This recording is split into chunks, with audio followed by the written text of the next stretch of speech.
Buonasera, benvenuti amici telespettatori. Questa volta l'opinione la facciamo con un ospite di eccezione. Abbiamo qui con noi in studio il dottor Marco Garbini, che è vice coordinatore Regione Veneto di Azione, che è il famoso partito di Carlo Calenda. Calenda. Benvenuto, dottor Garbini. Bene, la prima domanda che vorrei fare ovviamente è come nasce Azione, cioè quale motivo ovviamente si sta presentando sul panorama politico nazionale. Beh, innanzitutto buonasera a tutti, do anche un buonasera a chi ci ascolta e anche un grazie a lei per l'invito di questa sera. Azione è un partito politico, prima di tutto, è un partito politico che è nato ancora un anno e mezzo fa e naturalmente nasce dalla voglia di creare anche un'opportunità diversa rispetto al panorama politico che abbiamo oggi. Come sappiamo la politica sta cambiando, stanno cambiando anche i bisogni da parte dei cittadini, c'è tanto astensionismo, se non si guardano i numeri, no, anche delle persone che vanno a votare, si nota anche questo dato, no, che tante persone non si identificano più all'interno di un partito politico.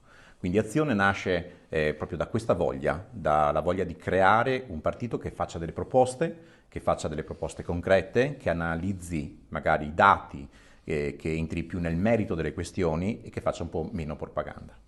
Ecco, lei ha detto una cosa molto interessante, le persone, ne abbiamo affrontato fatalità, un tema che abbiamo affrontato proprio ieri in trasmissione sul nostro talk show, come dire, la differenza fra la programmazione della politica, quindi la enunciazione di programmi da parte dei partiti nelle campagne elettorali, e quello che poi è l'identificazione rispetto al programma da parte degli elettori. Lo scollamento determina poi la disaffezione, quello Certo. che lei diceva prima. Ecco, quello che lei mi ha detto, dottor Garbini, è più o meno quello che dicono tutti i partiti. Tutti vorrebbero rinnovare, tutti vorrebbero cambiare, tutti pensano di essere diversi. Ma come si combatte quella cosa che diceva lei della disaffezione dei cittadini rispetto alla politica? Beh, secondo me non c'è una ricetta particolare, bisognerebbe partire dal come si fa politica, bisognerebbe partire da essere un po' più seri, essere un po' più, diciamo, anche concreti nelle proposte che si vanno a fare e soprattutto bisogna ripartire un po' nelle costruire un programma per avere una classe dirigente politica che sia preparata. Ecco, il tema della competenza, che vuol dire poi anche preparazione, che vuol dire esperienza, no? Ok? Questo è un tema, secondo me, che è fondamentale. Se oggi la politica viene sempre di più fatta da persone magari che si improvvisano così, no? Perché dicono, beh, facciamo l'esperienza, abbiamo qualche problema, perché i problemi, come abbiamo visto, sono sempre più esigenti.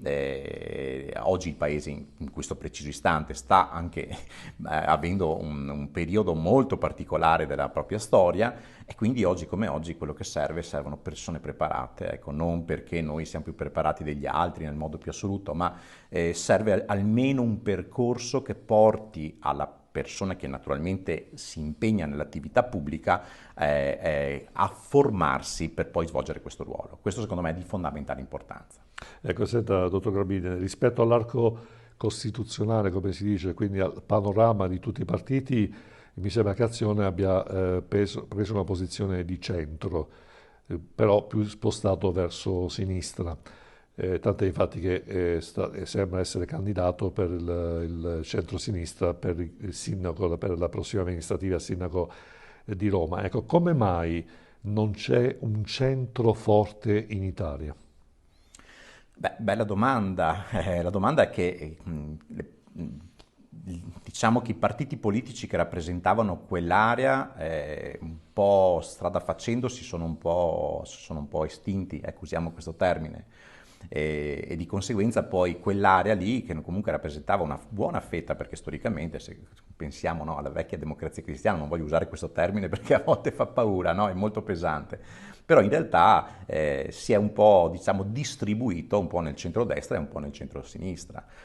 Io dico non c'è perché si sono venuti un po' a mancare quei valori. Che io dico un partito deve essere anche, come si diceva prima, un punto di riferimento sul quale si fanno delle proposte e si danno naturalmente idee di programmi per poter amministrare naturalmente paesi, piuttosto che una regione, piuttosto che uno Stato, ma deve avere anche una propria identità. Ecco, quindi quell'identità, secondo me, un po' strada facendo si è un po' estinta. Ecco. E quindi il partito di centro, anche se ce ne sono ad oggi, attenzione, comunque è sempre venuto meno da un punto di vista, diciamo, da parte dell'elettorato come punto di identificazione nel momento in cui si va all'urna, no, a votare, quindi quella cosa è così.